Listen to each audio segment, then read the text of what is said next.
Hello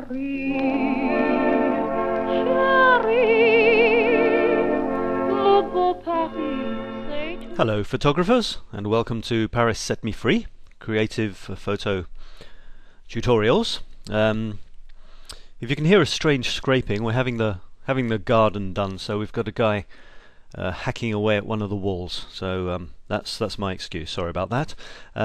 This was taken on a tour of Paris, strangely enough, and I don't know if you've heard of couch surfing, but I belong to their Paris photography group, and they often have a little competition where you're supposed to take pictures on a theme.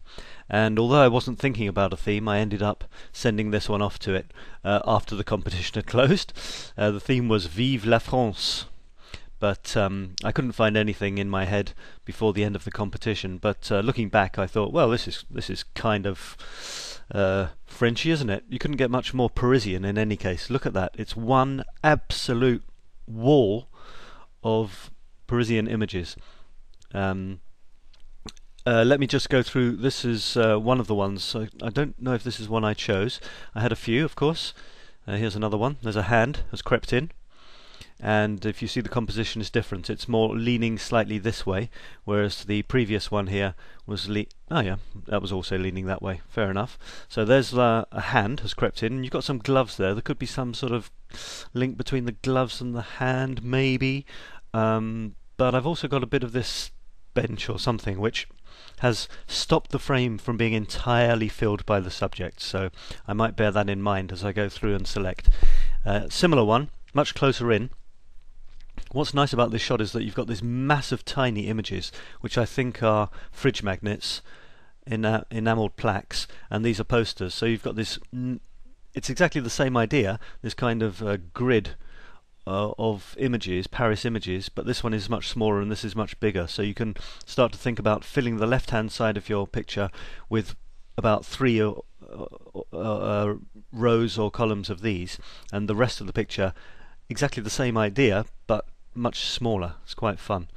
There's another hand. It's not picking the card up, it's actually just touching the card, which if we look at the last one there, she's picking it. I guess it's a she. So so there we are. Here's another one. Same idea. Now you can almost draw a line down the middle there, and you've got, it's almost as though you've zoomed in on 4 of these images here and you have them big on this side. So it's quite nice. Doesn't have the human touch of the person taking the cards though. There's another one on the same idea. And finally there was my my client, one of my clients on Saturday, enjoying taking that shot at the same time as me. This is the one I chose.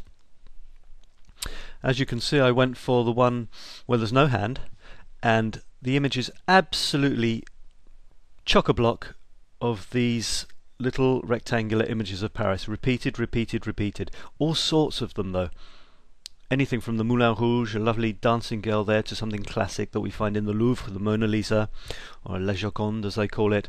Maybe there's this Toulouse-Lautrec images of the Moulin Rouge. Here's a lovely old French advert for, I think it's actually for a douche, what they call douche écossaise, a Scottish shower, which is funny because I'm Scottish. I was born in Edinburgh, and not quite sure why it is a Scottish shower. Maybe the Scots were amazing inventors, so maybe they invented this system where the water, you can't really see it, but the water went up high and fell down on you. Maybe that's it.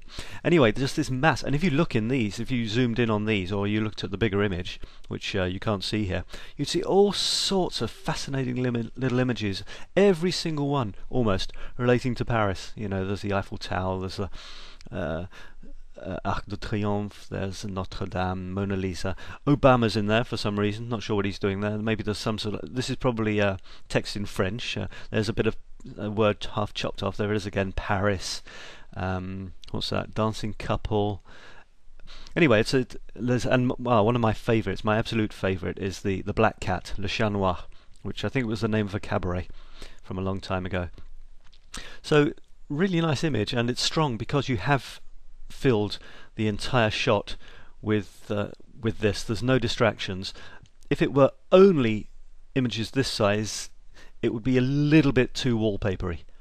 as it is, luckily there was this stand which had the big ones, which it's like a zoom in on some of these little ones, which saves the image from just being wallpaper, I think.